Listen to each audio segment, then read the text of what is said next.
Iba't ibang klaseng exercises din ang kaya nilang ginagawa. May tinatawag na donut,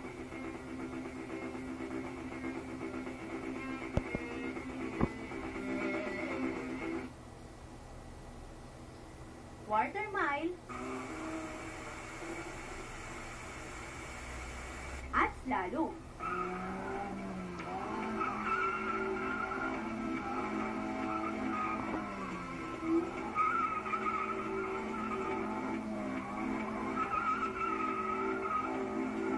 Maging ang setup ng makina at sound system, kitang-kitang meticuloso ang pagkakagawa sa bawat sasakyan.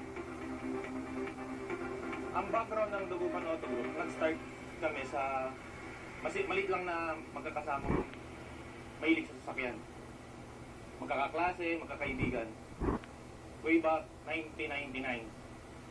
Hindi lang ang kanilang mga sasakyan ang dapat ikondisyon dahil maging ang kanilang mga katawan bilang driver, kailangan ding alagaan sa pangangarera upang maiwasan ang anumang aberya.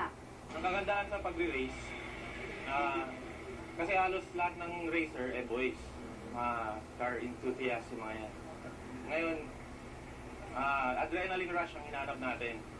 May adrenaline rush, yung mafe-feel mo yung bilis ng sasakyan mo, meeting other friends from other places na kumakarera din. Bukod sa itinuturing itong libangan, malaking hatak naman ang premyong maaaring mapanalunan. Hataw, umaarangkada, humaharun sa bilis. Sa bawat driver, adrenaline rush ang katumbas nito.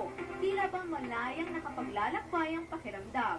Ngunit para kay Kuya Boy Fernandez, nag-enjoy man sa hilig, minabuti niyang tumigil. Naaksidente kasi ang kanyang ama sa pangangarera. Hindi na. Matanda ang tao. Hindi na pwede.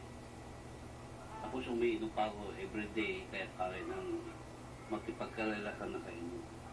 Ano man ang pag-iingat na gawin, wala pa rin makakaalam kung kailan magaganap ang aksidenteng maaaring maging mitya ng buhay. Next time yung mga taong gusto magkarela, i-good condition ng sasakyan, tapos huwag inom, magtitik ng drugs, whatsoever, para safety ang kanilang buhay. Pagpatla sa ilang